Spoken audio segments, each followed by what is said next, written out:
الحسين المانوزي تزاد عام 1943 بمدينة تافراوت. اختفى يوم 29 أكتوبر 1972. هو نقابي وسياسي مغربي عضو في الاتحاد الوطني للقوات الشعبية.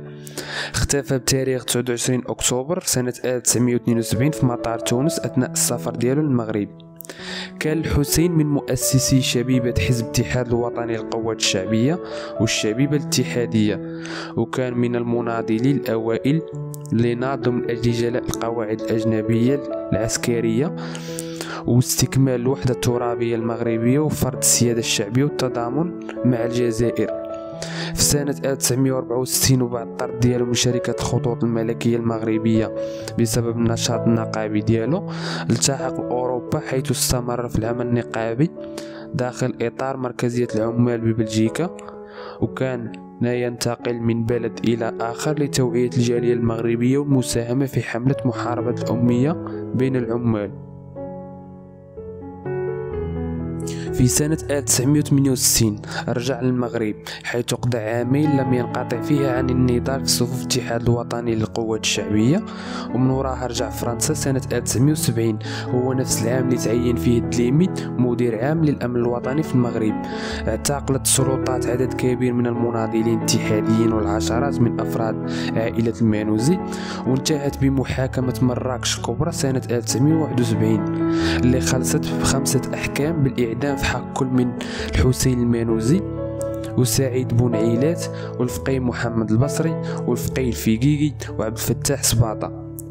واستمر الحسين المانوزي في مزاولة نشاطه السياسي في إطار حزب الاتحاد الوطني للقوات الشعبية، وكان أحد منشطي البرنامج الإذاعي صوت التحرير اللي كان كيتبث على أمواج الإذاعة الليبية.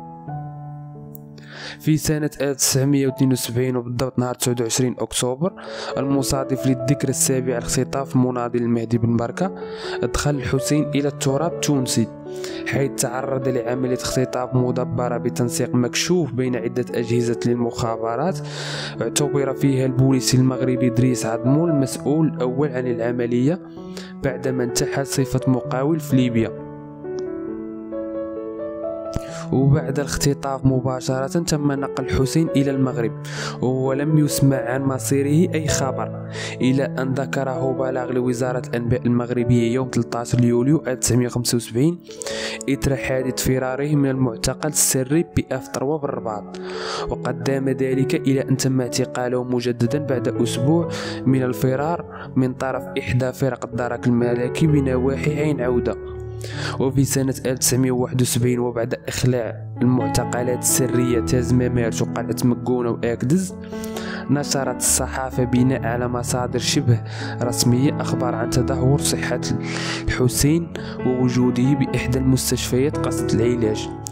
وبعد شهر من ذلك أعلن المجلس الاستشاري لحقوق الإنسان بشكل مفاجئ وفاة الحسين المانوزي دون الإدلاء بأي تفاصيل عن التحريات التي قام بها أو المصادر من جاب المعلومات.